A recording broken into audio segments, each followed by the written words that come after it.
Hi, I'm Gerald and welcome to the video review for WWF Smackdown Just Bring It Now. I've been playing WWF Smackdown Just Bring It for a long time, as you've seen from our Wrestler of the Day feature, from all the previews, and this game has really had me stoked ever since I've been able to play it since before E3. Now, I was a big fan of the Smackdown series. I've been a wrestling fan for a long time, and I've played a lot of these wrestling games, and I feel that I'm able to let you know what it is that this game can bring to you that other wrestling games haven't before. Dead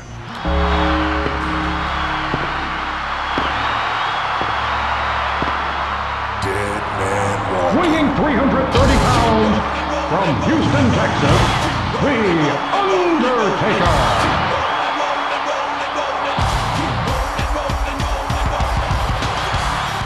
WWF Smackdown Just Bring It is a relatively good game all around, but it's really good for wrestling fans.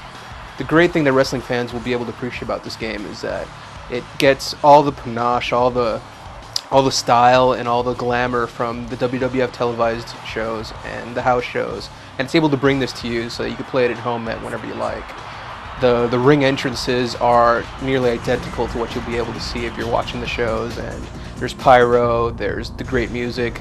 They're streaming the actual Titantron videos on the Titantron in the game, so that you're able to, emulate what it really is like to go to one of these events while you're playing at home whenever you like.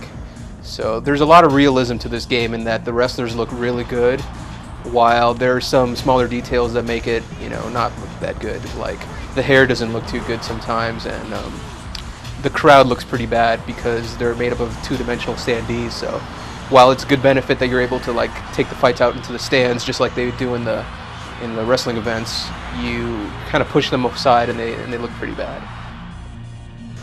There's a lot of different play modes in WWF Smackdown Just to Bring It, and one of the great things about this game is how well it deals with multiple people wrestling at a single time. You're able to get 8 guys in a ring at once in the survival modes, which are like battle royals, and the game runs really smooth. It keeps up the pace, and it's a lot of fun to play.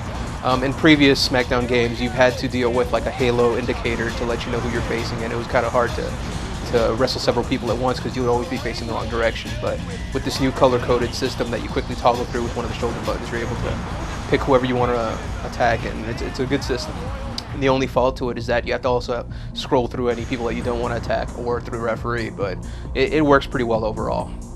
All the different game modes are a lot of fun. There's Hells in a Cell matches, there's tables and ladders and chairs matches, which are improved over last year's version because the folding chairs are a little more fun since you're able to actually sit in them. You can stack tables on top of each other, and while you can't put people through 2 tables at once, you can still put people through tables in different ways, whether it's with a power bomb or with an attack off the turnbuckle.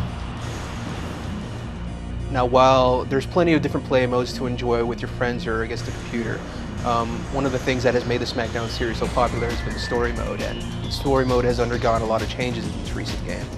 In Just Bring It, the story mode is focused entirely on your character and not on a series of matches like they used to be, so you don't have to scroll through the different matches that would happen in a night before you get to your own.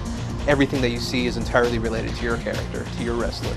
So you'll start off one of the sessions such as SummerSlam or Armageddon or Raw's War with your character being either called out by Vince McMahon or your wrestler approaching another wrestler to ask him for advice or whatever it is that's going to happen during that event.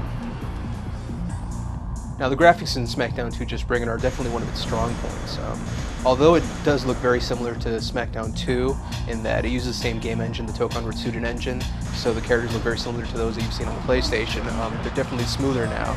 There's less seams around the edges, and the faces look really good. The faces look incredible, actually. If you look at like Triple H's face or Kurt Angle's face or even Stone Cold, they look really good. I mean, they mimic the real-life caricatures of these faces as best as you could expect. The animation's great. You're able to see them walking into the ring and they strut just like they normally would strut. It is electric in this arena tonight. Who's fighting who? We can't miss WWF tonight. Who do you think you're talking to? Now, if you're familiar with the Smackdown gameplay, then you'll, of course, be very familiar with Smackdown Just Bring It.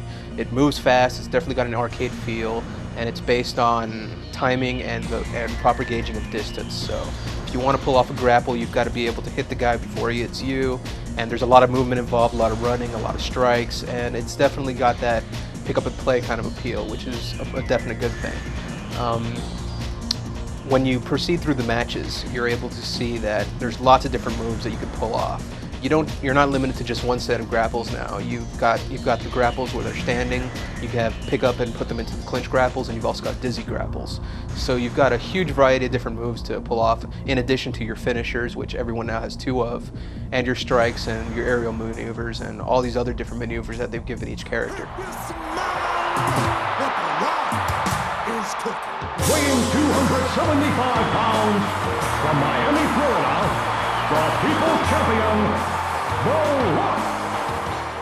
One of the most talked about features of WWF Smackdown Just Bring It has been the addition of color commentary.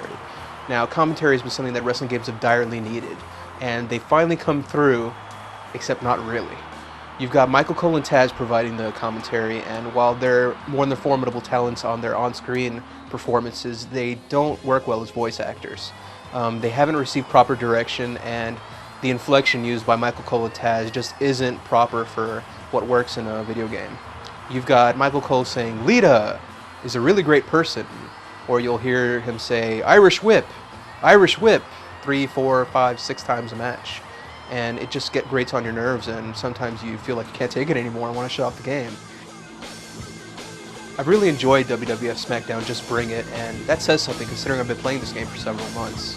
It's really good if you're a wrestling fan. You'll get into the ring entrances, you'll really like the action, it's fast-paced, and it's got pick-up and play appeal. But if you're not particularly into wrestling and aren't enamored with the likenesses of The Rock and Chris Jericho, then you might want to reconsider if you're thinking of picking this one up. It's got a lot of appeal, and a lot of people will enjoy this, and you'll definitely love it if you're a wrestling fan, but you should take a look and give it a rental before you go ahead and decide to buy it.